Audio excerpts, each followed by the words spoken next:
Morning. It's Wednesday. I'm Wayne. Welcome to Wednesdays with Wayne, brought to you by the Real Estate Business School, where you get your license and learn to use it. This, ladies and gentlemen, is the learn to use it part. And what I mean by that? What I mean by that is your license is just a tool. And information that you're required to learn in order to pass the state exam to obtain your license has nothing to do with teaching you how to use your license. It's mainly what we call technical information. And technical information is important. It's crucial. It's a great foundation. However, I've been on several hundred listing presentations and no one's ever asked me the difference between accretion and erosion. and that question is on the state exam. So what I learned is that several things as you go through the years and you get more experiences by doing more and more transactions, you learn more and more things. The one thing I learned is my banker doesn't care what my grades were. They've never asked me for my report card, and my sellers have never asked me what my state exam score was. What the market expects me to have is, of course, a technical education, because a technical education, what I mean is contracts, learning a new language, math formulas. Most of the lawsuits in real estate come from contract disputes because agents make mistakes on contracts. So technical education is important, but if you don't have a business education, you'll never fill out the contract. In other words, if you don't know how to market yourself, no one's going to call you. You don't have a storefront. Most agents don't have a storefront. It's not a retail operation. People don't walk in or drive by or call you. You have to put yourself out there and be found. And so it's a marketing skill. Marketing is the number one skill to have. Most people say sales is, but I believe marketing is, because most people don't like salespeople. In fact, they deter them. Even salespeople don't like salespeople. So the key to me is not selling people, it's educating people so they can choose. This is a function of marketing. What business are you in? Education. So once you get that, all your marketing changes. You start educating people instead of selling people. So it's about marketing, number one skill to have. The second skill is sales. You need to know how to ask for the business in a professional, elegant, classy, sophisticated way. Not, you're going to list with me or not? No. Don't ask that question. That's rude. That's crude. That's boorish. So we've got to have this way of communicating with people, marketing, sales, and then negotiations, because most of my sellers ask me, are you going to market my home? Yes. Are you going to sell it for top dollar? I'm going to do my best. Will you negotiate best price and terms for me? You betcha. And so the marketplace is saying to me, we expect you to have a business education. So to me, it takes both. If you want to be successful in real estate, you have to have a financial education, because the wealth in real estate is owning it, not listing it and selling it to someone else, making 3% at a time and paying your broker, the IRS, and your expenses out of the 3%. So a simple math equation will tell you that's a dead dog loser. You have to take that cash that you earn and convert it to cash flow so you can stop working and get on with what you're supposed to be doing while you're here. How many of you think that there might be more to your life than just earning a living or working for money? Okay, thank you. So you got to get money handled, because we're in a capitalist society. America today is a capitalist society. If you don't understand capital, you're in trouble. So you have to have a financial capital education. That's it. So today so thank you for your time. Appreciate you showing up. And as always, I'm going to do my best to make sure your time was well spent. So thank you for being here. We've been going over in the previous sessions what we call generalized principles. So there are many ways to go about this thing I call the quest for success. And I can't even count the number of books that have been written on it. If you look, I've read several. There are several more I haven't read, and several more that have been printed I haven't even heard of. So it's a huge subject, like investing, and it takes a lot of time and a big commitment and a lot of study in order to be better at it. So to me, if you want to succeed, you want to get better day to day, there are certain principles that can help. And there are two types of laws, man-made laws and nature's laws. And this is what I learned from Bucky Fuller. You've heard me mention him several times. And I'm referring to, those of you that are first time here, I'm referring to a gentleman named R. Buckminster Fuller, who has more accolades after his name than any American in history, yet very few people have heard of him. But if you'll pick up a copy of Critical Path or one of his books, I think your vision of the world will change. Your perception of what's going will change. He was a futurist who was able to predict decades into the future. Most people call him a whack job and crazy. But things he predicted in the 50s and 60s are now coming true. So it's interesting. If you want to go read that, go read that. But that's who I'm referring to when I say Bucky. And Bucky says, he said one time, I want to know nature's laws and how to apply them. So he set out to discover nature's laws, which are called principles. And when scientists use the term generalized principles, what they're saying is, what they're referring to is something that's true in all cases. For example, gravity. What is gravity? Well, my understanding of gravity, it's a force that attracts bodies to the center of the earth. You can argue with gravity all day long, but if you want to understand gravity, go step off the roof of your house, go get a ladder, climb up, step off. You'll discover gravity. You'll say, "Oh yeah, they're right. I just got pulled to the center of the earth. Dang! Now I got to go fix my arm. I got a broken wing." So these are the principles. There are principles in nature's laws that were not taught often. And so one is the thing we're going to go into today. This is one of my favorite subjects. I love this. So this is called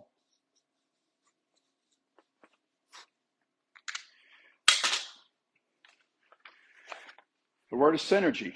And the definition is the sum of the whole is greater than the parts considered individually. The question is, are you better off on your own or a team? Some people think they're better off on their own. So we covered this earlier. You have this thought. Everything begins with a thought. People have a thought. Then they have an action. They have a behavioral pattern. And then they have results. Your result is a function of your thought and your behavior. And so if you don't like your results, maybe there's something wrong with the way you behave. You behave that way because it's the way you think. So maybe it's time to change your thoughts and get some new, better, more accurate information, right? I mean, it's all about how you think. And so if you think rich people are crooks, there's nothing anyone can do for you. You're going to be probably struggle financially because no one wants to be known as a crook or thought of as a crook. I don't, but I'm not a crook. I don't steal money. So when it comes to team and building teams, I hear people say, good help is hard to find. That's true. It is. I don't want to manage people. I understand that.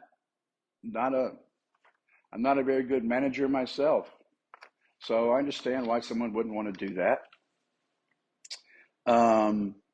If it is to be, it's up to me. That's a horrible thought. If you want it done the right way, what do? You do it yourself, right? That's a horrible thought. That's horrible. And the reason why is because a person standing alone, operating solo, your productivity is limited. No matter how good you are, how smart you are, how professional you are, how competent you are, only so many hours a day is only one of you. So you're always better off on a team. So the question is, first, before we can build synergy, we have to have a team. Well, how do you build a team? Well, great question. Here's how we build them. First of all, before you get to synergy, you have to have a group of people that can create synergy. And so it's simple. How do you find the right person to do the right thing at the right time? When I hear somebody say to me, I don't want to manage people, that can't find good people, blah, blah, blah, blah, blah. This is the thought. The real thought is, I don't know how to get the right people to do the right thing at the right time. So the first step to synergy is doing that. So how do you build team? Well, to me, the way we build is we use this thing called, you've probably seen this before. It's the DISC profile, D-I-S-C. And this is dominant, influencing, steady, compliant, or conscientious. These are dominant, arrogant, obnoxious, poor listeners, great talkers, driven, motivated by a challenge. Biggest fear is of being taken advantage of. Favorite colors are blue or black. They're dark, they're assertive, they're aggressive. This is their personality style. It's a pattern of behavior that they have. And 99% of their behavioral patterns are totally predictable. When you get into a room and you get under pressure, you can predict what they're going to do, say. It's a pattern. And what I set up to do is discover the patterns. What are the patterns? Because everything has a pattern to it. What are the economic patterns? What are the business patterns? What are the change? What's new? What's old? What's happening? If you look further I look into the past, the further I can see into the future. So to me, it's all about being able to figure out what's going to happen next to a certain level of degree of certainty, and then make decisions based on what's about to happen, not something what's happening. See, so there are three groups of people. There are those that make things happen, those who watch things happen, those who ask what happened. You don't want to be in group three. So to do that, you've got to get your head out of the clouds and start reading and taking all this information, being able to differentiate fact from opinion, figure out what's going on, and then position yourself to take advantage of the markets as they change. And so this is the personality. Team is the most important thing you can do, is put a team together. I is influencing. These are the cheerleaders. These have very impetuous, very impatient, no attention to detail, and no people skills. They're very commanding, very belligerent, very aggressive, and you know someone or several that are like that. I's are more people. They're enthusiastic, love participating in a group, optimistic, good listeners, great conversationalists, entertainers. They wear typically red is the favorite color. There will other colors, but typically bright, stylish, fashionable, elegant. If they're female, they're very nicely dressed for the most part, and really bright colors. Peacocks like drawing attention to themselves. They love participating in a group. And they're the glue that holds organizations together because they have the people skills. They'll explain the high D's behavior to the rest of the organization and make it palatable. They're just fantastic people, and they're crucial to have in organization. Their biggest fear is ostracism, not allowed to participate in the group. They love participating in group, being around people. These usually they're lone wolves. They give or take people, but I really prefer being around them. Your S is steady. Without S's, no work gets done. They're traditionalists. They're in long-term relationships, long-time jobs. They may buy the home they grew up in. Their biggest fear is interruption of the status quo. They don't like surprises. They do things the way they do them because you're supposed to do it that way. And they're very loyal is their strongest trait. They'll sometimes stay in jobs or relationships long after they're getting returns. I've seen high S's in relationships they're getting nothing out of, but they're loyal, so they stay there. They're just the rock of the organization because they're the ones that get things done. C are conscientious, very high attention to detail, critical thinkers, problem solvers, researchers, analysts, engineers, attorneys, scientists, very, very detailed. Slow to make decisions, very quick to make decisions, rash decisions, thoughtful decisions. Biggest fears, mistakes are being made wrong. So because of all the emphasis they put on their information. So when you get all three of these, then you can see that there are things that you do that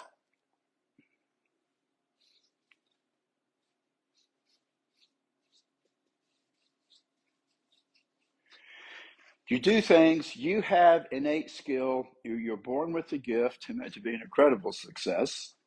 You have things you do that are difficult for other people to do, but you come about this skill, this character, this traits naturally. Some people have a musical intelligence. Some people have a physical intelligence. Some people, there's different, I think there are 8 different kinds of intelligences. But there are things you do that you're excellent at. There are also things that you do that you're very good at.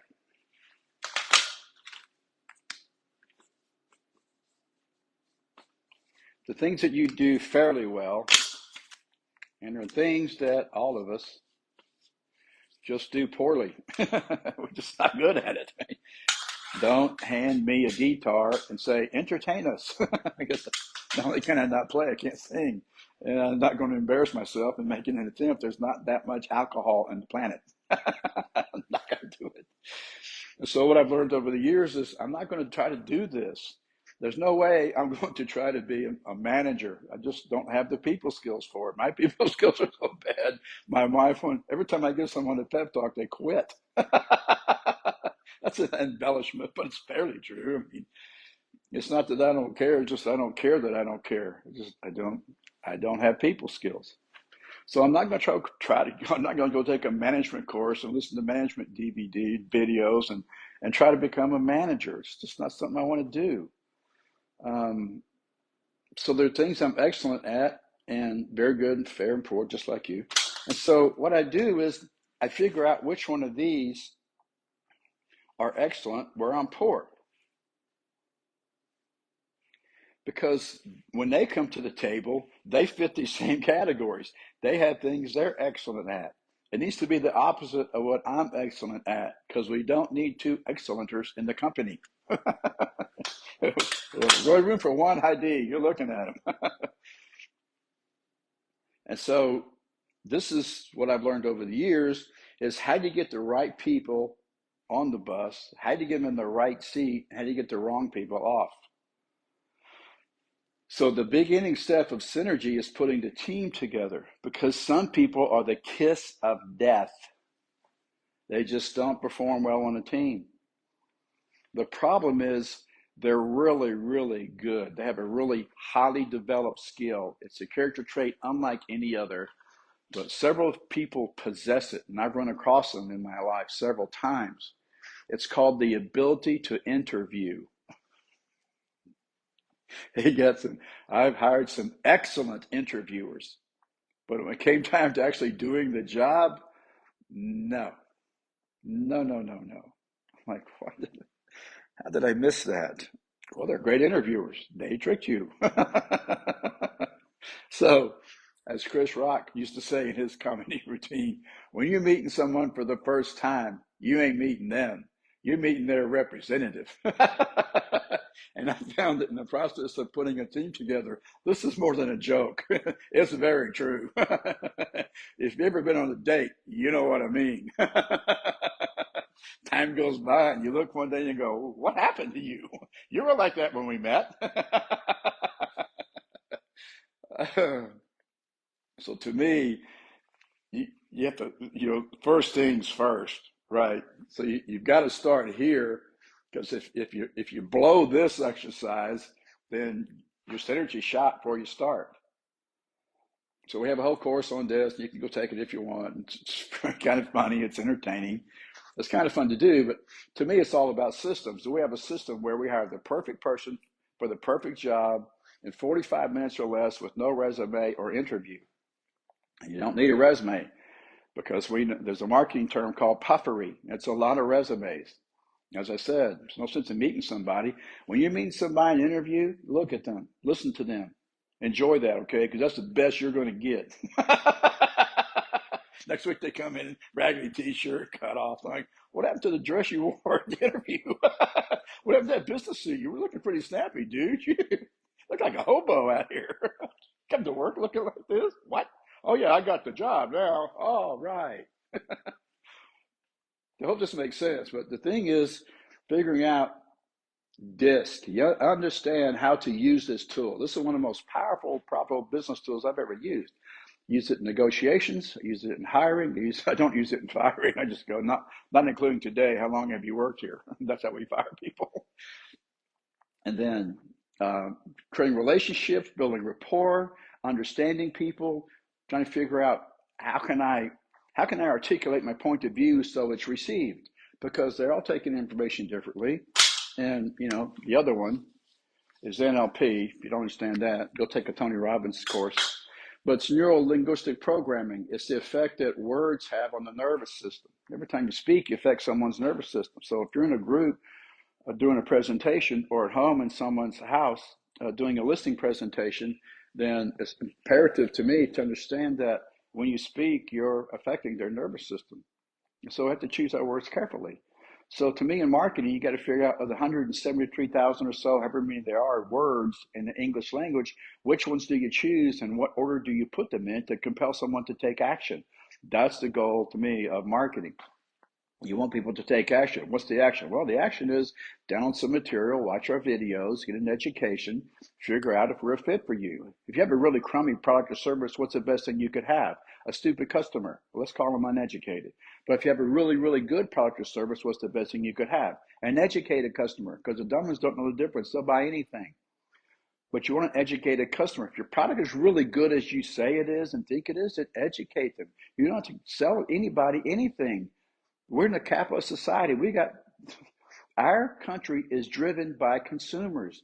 That's why they're looking at the CPI index that's coming out, the Consumer Price Index, which gauges how much confidence the American citizens have in the economy by how much money they spend. You don't have to sell anything. We got hordes and hordes and hordes of people buying stuff. All you have to do is position it. So you need to know NLP, mainly DISC. How do you get to hire the right person for the right job who could do the right job at the right time? To me, this is the skill, the first thing to know. So this is what I do. I hire someone who are excellent where I'm fair or poor because I can't do it all and no one can. If they think they can, they're just being obstinate legends. One location legends. The one location is here. So synergy, it's sum of the whole is greater than the parts considered individually. In other words, if you go to school, probably saw this, and everybody knows the answer. And the answer, of course, is 4 plus. It could be 10. It could be 8. It could be 20. If you understand this, you understand this. If you put 3 in there, they call you dumb and stupid. And in Texas, they call you special. You call your parents when you're 10, and they go, that Wayne, he's a special boy. What? Yep, he's special. So this is how we create synergy: is you have to put the right people together to begin with. Now, how do you know?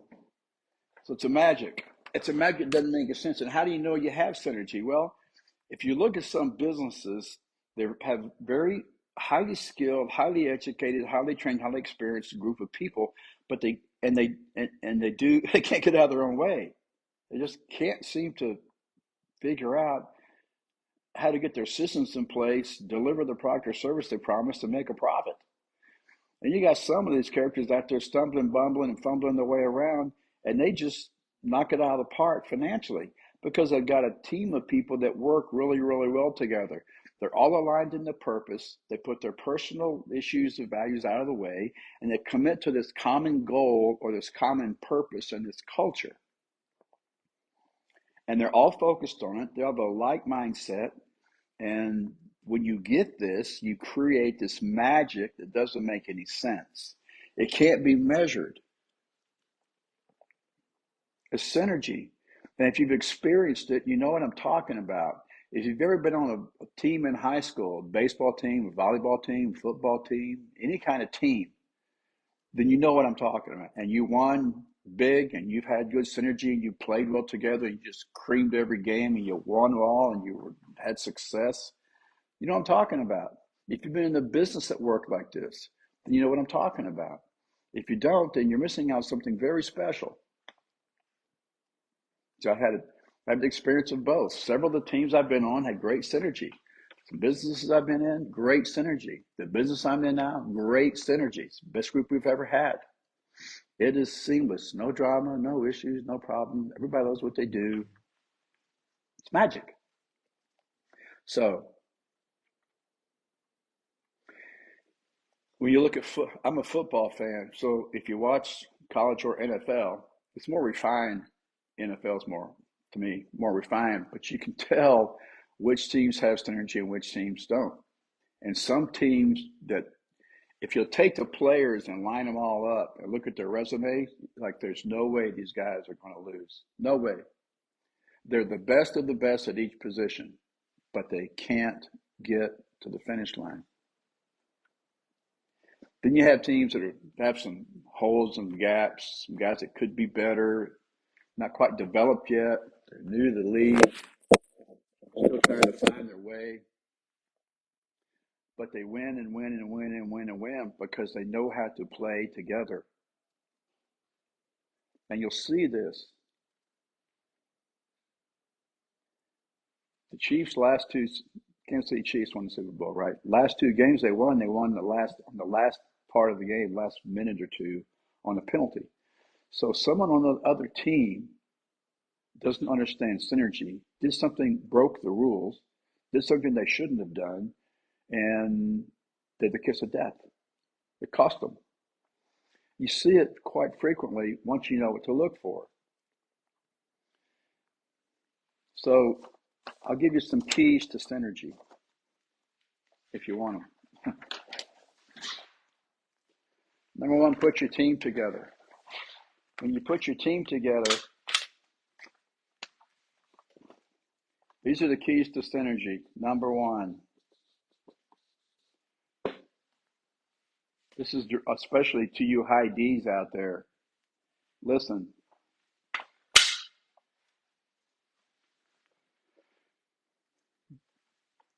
I don't know about you, but when I am around someone who talks incessantly, that doesn't listen, I know that they're trouble. You can bet on it. It's going to happen. There's going to be a problem. Now, some people that just don't have this skill, I don't know why they have ears on their head. I guess it's just a look like us, but they don't use them. Nothing goes in there. I think you know what I'm talking about. Every now and then you meet one of them. Talk. Don't listen. So to me, the number one kiss of death is people who don't listen. They talk all the time. Even when they don't know what they're talking about, they offer up answers to solutions that don't make any sense and will never work. They don't think it through. They don't go from A to solve their problem to B. What do you have if we do that? So to me, it's about listening to people, not just hearing their words, but listening to the point where you understand what they're saying and what they mean. Some people, their languaging pattern is full of puffery and haven't really mastered the English language. They can't express themselves. So they'll say things that don't really make sense. You really have to listen hard sometimes to figure out what they're really saying. And then, did I hear you say this? Am I understanding you said that? Is this what you mean? You got to question them and really listen hard and concentrate and listen to what people are saying. And once you have that, if you can understand it and you can come to agreement, then you got those basis for having good relationship. But if there's no listening, there's no understanding, then there's no relationship.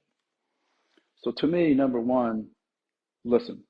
It's hard for me to do. I have to focus on it, quite honestly. I really have to sit still and listen. This is why I had trouble. I struggled in school because they talk. The teachers all talk to it. They all talk to me. The talking isn't teaching. Listening isn't learning. Memorizing answers is no indication of a person's intelligence or ability. In the real world, school, that's how you get A's. You listen and regurgitate answers. I'm like, what's so hard about that? That's not learning, that's memorizing. So I'm not a good listener. This is my weakness, I got to say. But I do my best, be still, be quiet, let go of my thoughts, and just listen to this person and what they're trying to say to me, what they're saying to me, see if I can understand it. So there's some people that talk, but they don't ever listen. They're the kiss of death. 2, they don't know the answer, but they talk. Then there's a group on the other side of the coin.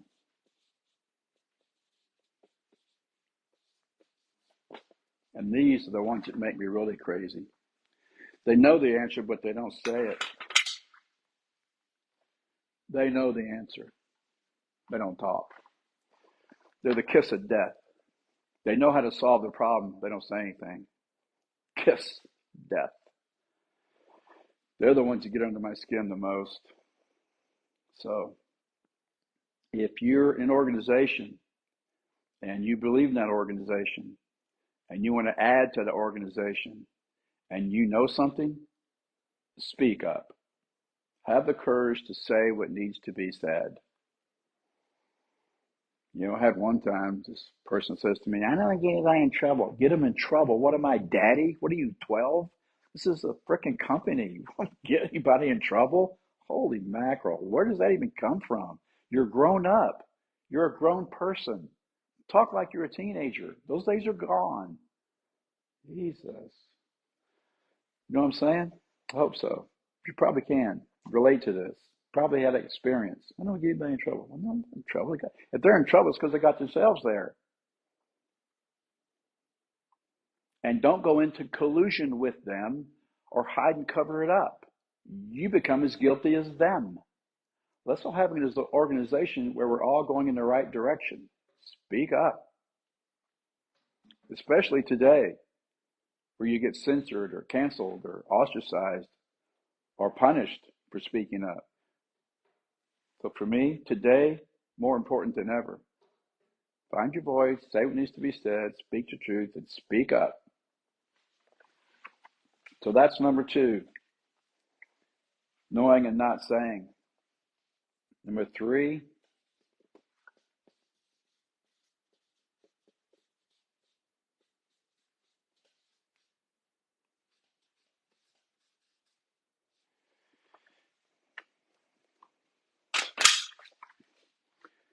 sometimes when we go into the public education system, we're taught to deny our intuition. Sometimes when we go into some religious organizations, we're taught to deny our intuition. So in school, they replace intuition with right answers.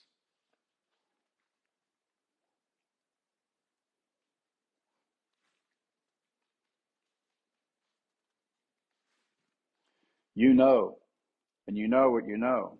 I've asked people several times when they come to me with an issue they would like me to help them resolve. And the simple question is, what are you pretending not to know? You know what you know.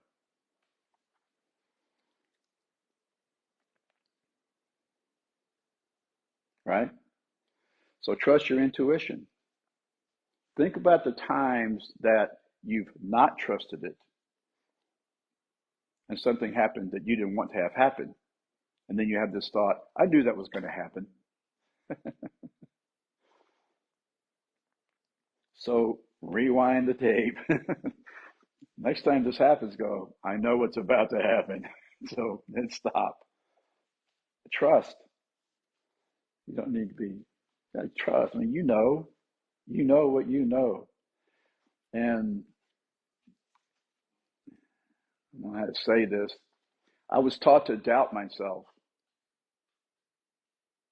and that what I said or thought didn't matter. And so it took a while for me to learn to trust my intuition.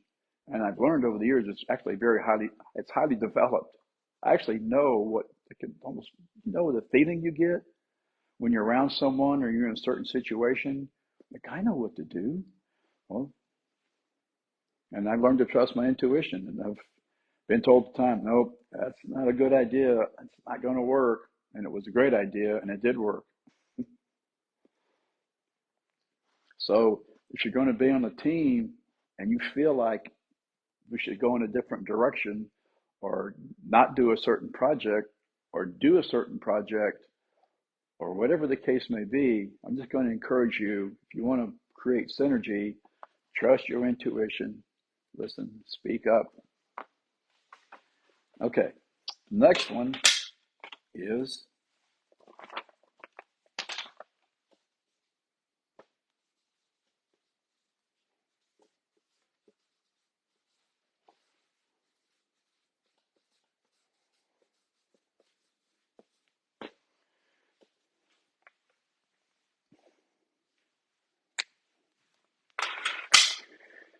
even if you're right, you don't have to scream at people.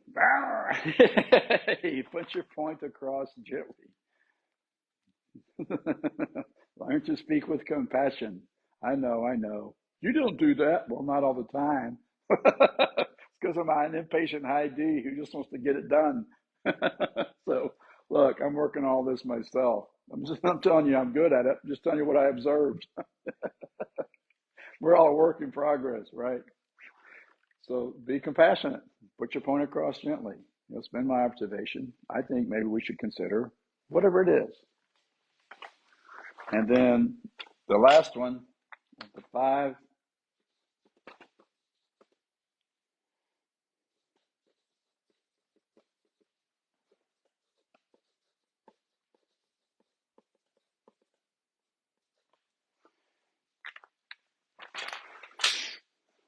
So I had a manager one time.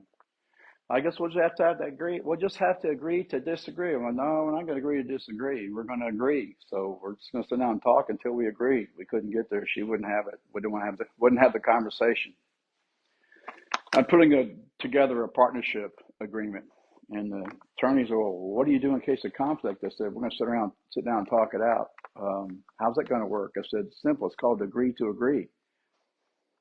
You can't write me a contract that's going to cover every issue, and if you did, it'd be worthless anyway. All that's going to happen is they're going to go get lawyers, and as soon as everybody lawyers up, it's over. Because you can't cut off communication and build relationship. Relationships decay because of lack of communication. You don't want it to go away. You don't want to have attorneys as your interpreters. You've got to sit down and talk. And you have to agree to agree. How can you see another person's point of view?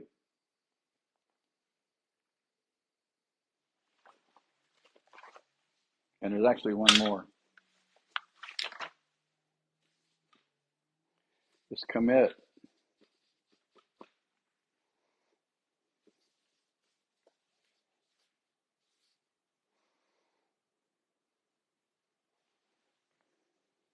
Okay. It takes a very creative person to know how to spell a word more than one way.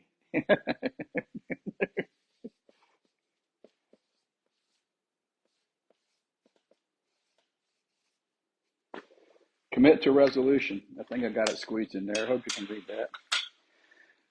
Commit to resolution. I know it happens every time. So this is what's wrong with our political system in America. Excuse me. Instead of resolving the issues, they compromise. Okay, I'll vote for your bill. I hate your bill, but I'll vote for your bill. But you got to vote for my bill when I present it. That's a compromise.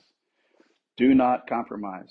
If you have an issue, you must agree to agree, and you got to sit down and talk over it and resolve it, resolve it, resolve it. What was the biggest compromise in America?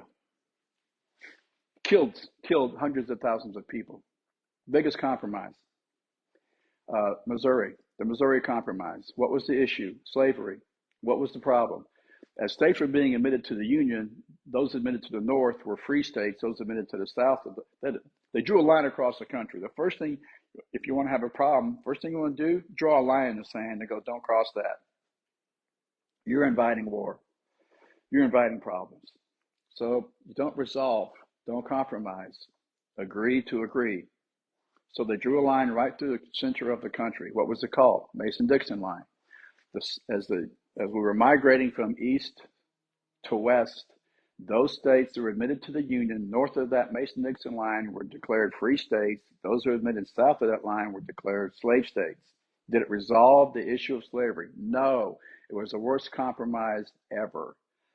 And studies have shown over the years that this compromise, this putting off this issue, resulted in ultimate war, which had it been fought earlier, would have saved hundreds and thousands of lives. Why?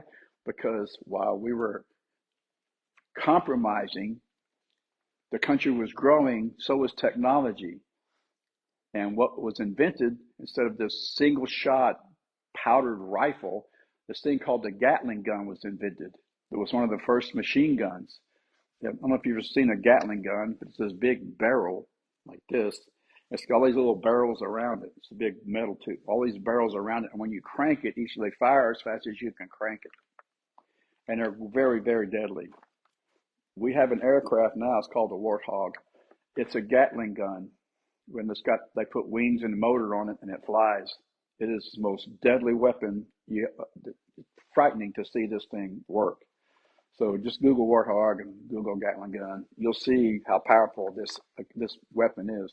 They've now been mechanized to the point where they spit out like 6,000 rounds a second or something. I mean, it's crazy what this thing will do. Well, that was invented, and that killed more men than ever before in the Civil War. So the lesson here, ladies and gentlemen, is don't compromise. If you got an issue, resolve it, and resolve it as quickly as possible. If you're going to resolve it, then listen to what the other person's saying. If you have something to say it. Trust your intuition. Put your point across gently and agree to agree. That's how you create synergy. Okay? So you put your team together and then you get synergy. And I'll give you an example of, this is my favorite example of synergy. And you see all these books, and most of them I've read, some I haven't. But this is Born to Win by John Bertram. And this is the gentleman, John Bertram was the guy who captained the Australia 2 that won the America's Cup in 1983. So I'm going to read this excerpt from this book. I hope you don't mind. Excuse me. His wife, Rasta, followed him and went with him on all his sailing adventures. And he says, Rasta and I talked about the little boats that I had sailed and won with, and how Rasta watched me when I was about 1,000 years younger, winning in Finland, winning the Olympic trials in Australia on all the 3 occasions I had entered. We talked about how we had gone to New Orleans together when I won the American Nationals, how I had struggled so damn hard in the Olympic Games.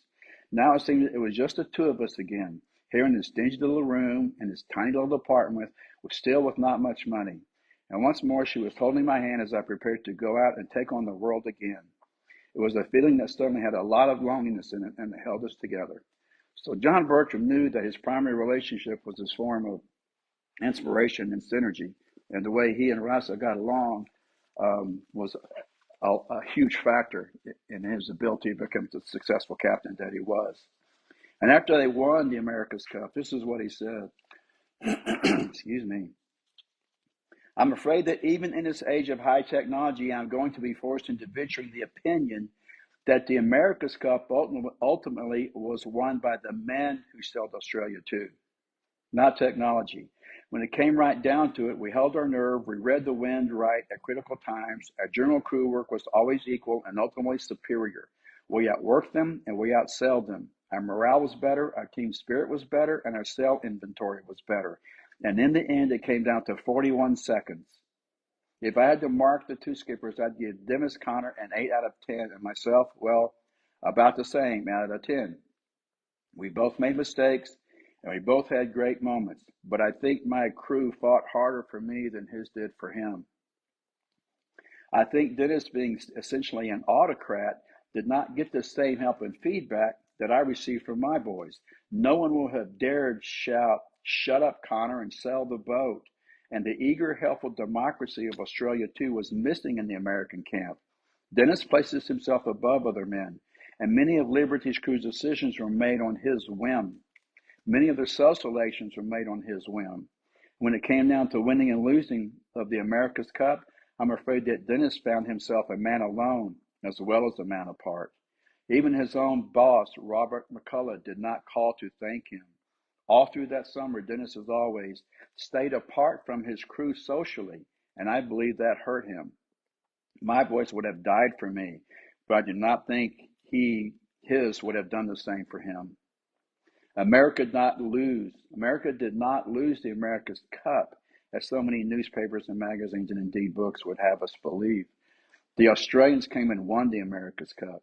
We took it away with brilliant crew work, seamanship, preparation, administration, and a very, very fast boat.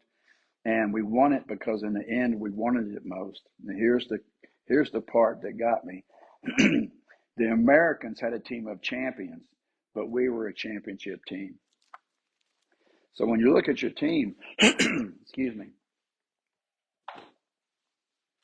and you stack them up and you stand them side by side, excuse me, and you look at their quality, the education, the background, the experience,